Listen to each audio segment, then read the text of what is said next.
عثمان ابن عفان سے کروا دیا۔ پہلی بیٹی کا جب انتقال ہوا، وصال ہوا، وفات ہوئی، تو دوسری بیٹی کا نکاح بھی کرا دیا۔ تو حضرت علی رضی اللہ تعالیٰ عنہ سے میرے آقا علیہ السلام کی ملاقات ہوئی تو آپ علیہ السلام نے فرمایا، علی، رقیہ کا انتقال ہوا تو ہم نے ام کلثوم کا نکاح عثمان سے کروا دیا، لیکن سن لو، اللہ کے نبی کی 40 بیٹیاں ہوتی، 40 بیٹیاں، اور انہیں عثمان کے نکاح میں اللہ کا نبی دیتا رہتا۔ ایک فوت ہوتی، دوسری بھی عثمان کی زوجہ بنتی، وہ فوت ہوتی، اور تیسری بھی زوجہ بنتی، وہ فوت ہوتی، چوتھی بھی عثمان کے نکاح میں آتی۔ فرمایا اگر اللہ اپنے حبیب کو، اپنے نبی کو، اپنے رسول کو 40 بیٹیاں دیتا تو میں عثمان کے عقد نکاح میں دیتا رہتا، میری بیٹیوں کا وصال ہوتا رہتا، اور عثمان کا گھر جو ہے وہ اللہ کے نبی کے خون سے بستا رہتا۔ فرمایا میری 40 بیٹیاں بھی ہوتی تو یکے بعد دیگرے میں عثمان بن عفان کے عقد نکاح میں دے دیتا۔ یہاں ایک بیٹی دینے کے بعد، ایک بیٹی کسی خاندان میں یا کسی بھائی کو یا کسی بہن کو دینے کے بعد ایسا رویہ اور ایسا رسپانس ملتا ہے کہ بس دل کرتا ہے کہ جس کو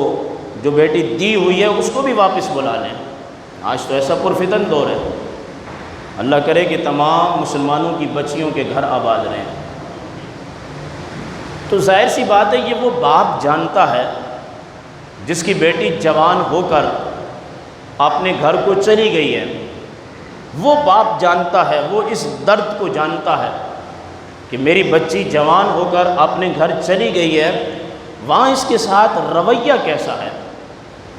مناسب رویہ ہوگا تو دیگر بچیاں بھی اس خاندان میں بیائی جا سکتی ہیں، اور اگر داماد کا رویہ بیٹی کے ساتھ ٹھیک اور درست نہیں ہوگا تو آئندہ کے لیے رشتے منقطع بھی کیے جا سکتے ہیں، اور یہاں تک کہ جس کی شادی ہو چکی ہے، نکاح ہو چکا ہے، اسے بھی چھڑایا جا سکتا ہے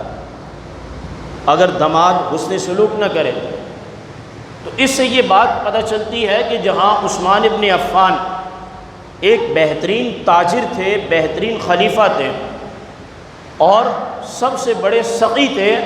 وہاں اس بات کو سمجھنے کی کوشش کرنی چاہیے جوانوں کو کہ حضرت عثمان ابن عفان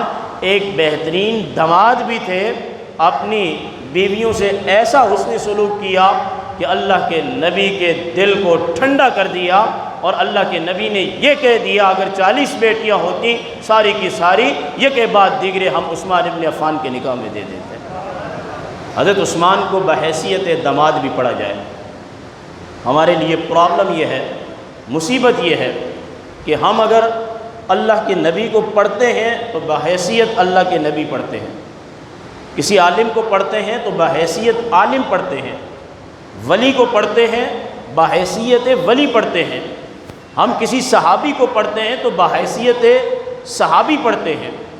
ہم کسی صحابیہ کو پڑھتے ہیں تو بحیثیت صحابیہ پڑھتے ہیں،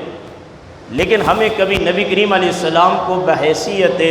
سسر اور داماد بھی پڑھنا چاہیے۔ ہمیں عثمان ابن عفان کی سخاوت کے ساتھ ساتھ ان کی دامادی کے بھی تذکرے کرنے چاہیے کہ خالی نماز پڑھنے سے انسان اچھا نہیں ہوتا جب تک کہ حقوق اللہ اور حقوق العباد کی مکمل وہ پاسداری اور حفاظت نہیں کرتا۔